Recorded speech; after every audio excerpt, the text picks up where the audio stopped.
તાપીમાં આદિવાસી વિદ્યાર્થીઓ માટે સરકારની ભેટ. વાલોડ તાલુકામાં કરોડો રૂપિયાના ખર્ચે બનશે નિવાસી મિશ્ર શાળા.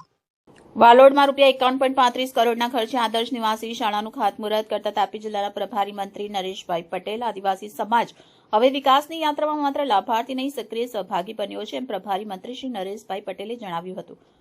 નાલોઠામાં 480 વિદ્યાર્થીઓ માટે ગુણવત્તાયુક્ત શૈક્ષણિક સુવિધાઓ સાથે 160 કુમાર કન્યાઓ માટે રહેણાંક વ્યવસ્થા ઊભી કરવામાં આવશે. રાજ્ય સરકાર શિક્ષણ અને આરોગ્ય સહિત છેવાડાના માનવી સુધી લાભ પહોંચાડવા કટિબદ્ધ છે એમ રાજ્યમંત્રી ડોક્ટર જયરામભાઈ ગામિતે જણાવ્યું હતું.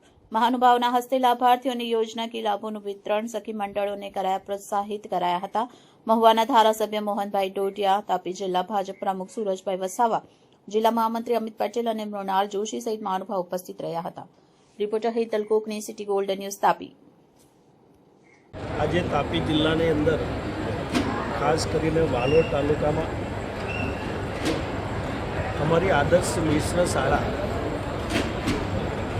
અમારા યશસ્વી પ્રધાનમંત્રી નરેન્દ્ર મોદીજીએ શરૂ કરેલી આ યાત્રા શિક્ષણ માટેની એક તાલુકામાં આદર્શ નિવાસી શાળા બને એવી જે એમની કલ્પના હતી, સંકલ્પ હતો, એ હવે પૂરેપૂરો સાકાર થઈ ગયો છે.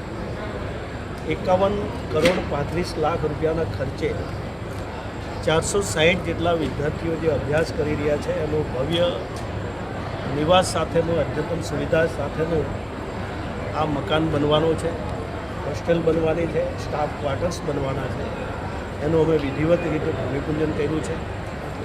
યશસ્વી અમારા નાયબ મુખ્યમંત્રી શ્રી અહીંયા આવવાના હતા, અનિવાર્ય સંજોગોના કારણે ઉપસ્થિત રહ્યા નથી. મારો આદિજાતિ વિભાગની જ્યારે એ શાળા હોય ત્યારે આપના માધ્યમ દ્વારા માન્ય મુખ્યમંત્રી શ્રી ભૂપેન્દ્રભાઈ પટેલ સાહેબ અને હર્ષભાઈનો પણ હું આભાર માનવા માગું છું. માતબર રકમ આપીને અમારા આદિવાસી વિદ્યાર્થીઓ, દીકરી હોય કે દીકરો, એને એક સારું શિક્ષણ મળે, ગુણવત્તા સાથેનું શિક્ષણ મળે, એના માટેની જે આ વ્યવસ્થા છે એ ક્યારે ભૂલી શકાય એમ નથી. મોદી સાહેબનો પણ હું આભાર માનું છું.